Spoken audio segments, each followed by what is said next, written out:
Hi, welcome to Rinaldo's. Today we're going to look at making the perfect espresso. Do you make great espressos at home, or are they not so good? Do you understand why? Well, we're going to look at the key elements right now on making an espresso so you can do it brilliantly at home every time.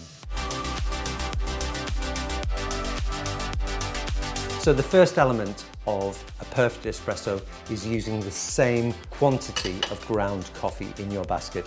We're using a 15-gram BST basket, and we're using our house blend, the Casa Espresso, a single origin Brazil, single origin El Salvador. We're going to put 17 grams in this 15-gram basket because it's quite a mild coffee for an espresso, so we can give it a little bit more volume. So here's our freshly ground coffee. What are we looking for in grind size? Well, if I just put some in my palm, you can see one observation is that every particle of coffee is really even. There are no big bits, no small bits, and that's really important when we tamp our coffee down, that the space between each ground is even, so we get a good consistent extraction.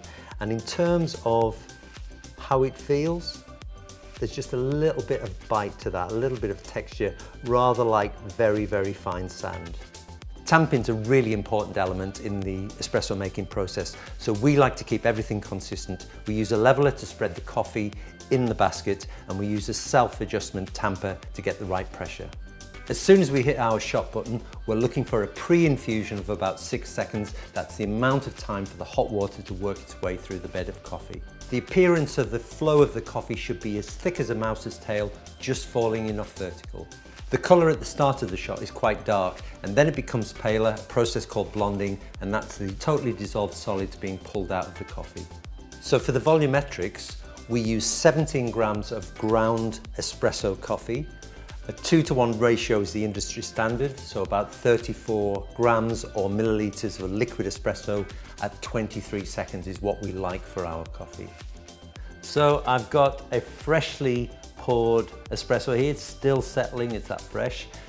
And I'm going to taste it and tell you what I'm looking for in a perfect espresso. So it's got a beautiful liveliness, a brightness, often referred to as the acidity in coffee. Obviously it's strong because it's an espresso, so when you add milk it sweetens the taste of the coffee down. But you're looking for that gorgeous liveliness, and now the aftertaste is of a nutty, praline coffee, which is the Brazil El Salvador mix that we've got. Really fantastic coffee.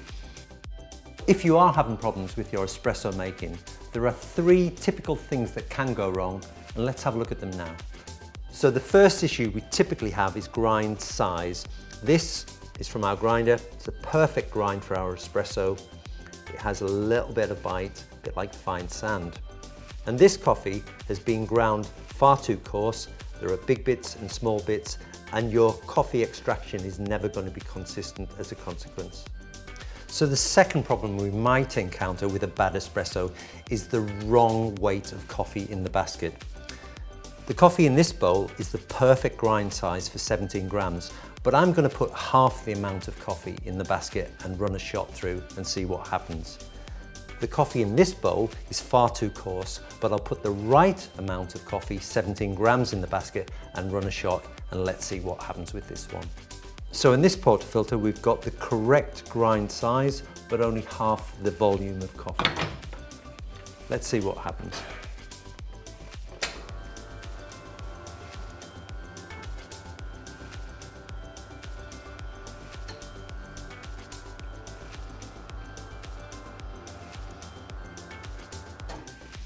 And you can see that was an 11-second extraction, far too quick, half the amount of time. The amount of crema is negligible. The coffee looks very cloudy, and it's like a really weak Americano. And in terms of taste, I mean, that is very, very weak. It's like dishwater. Same grinder, same beans, same machine. Not a good espresso. And a really good sign that you haven't got enough coffee in is that you get a rippling on the surface of the bed of coffee. I'm going to knock it out in the knock box. Just look what happens. We get a very sticky, horrible mess compared to the good espressos where you've got a beautifully formed puck or biscuit. So this is our coarse coffee, which is actually ground for a cafetiere far too coarse. It should really be about 4.5 minute brew time in a cafetiere, but obviously we're going to put it through an espresso machine. 17 grams of coffee, the correct volume, the correct weight of coffee, but the wrong size grind. Let's see what happens with this one.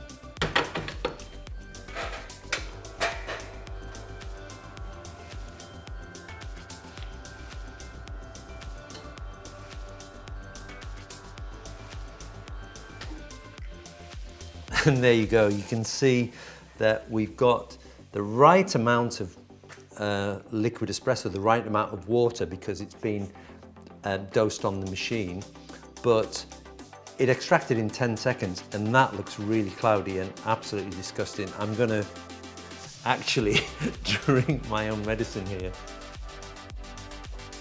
And that is truly awful. The third key element to a brilliant espresso is freshly roasted coffee. Make sure you store your coffee in a dry environment, away from moisture, away from direct sunlight, away from air. Something like a coffee canister is perfect.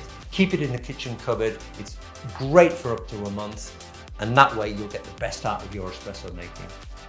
So to summarize the main points of a perfect espresso: the weight of the coffee in the basket, the weight of the volume of liquid espresso, and the time it takes from the extraction from the moment you start to the moment you stop your shot are all determined by the size of the grind.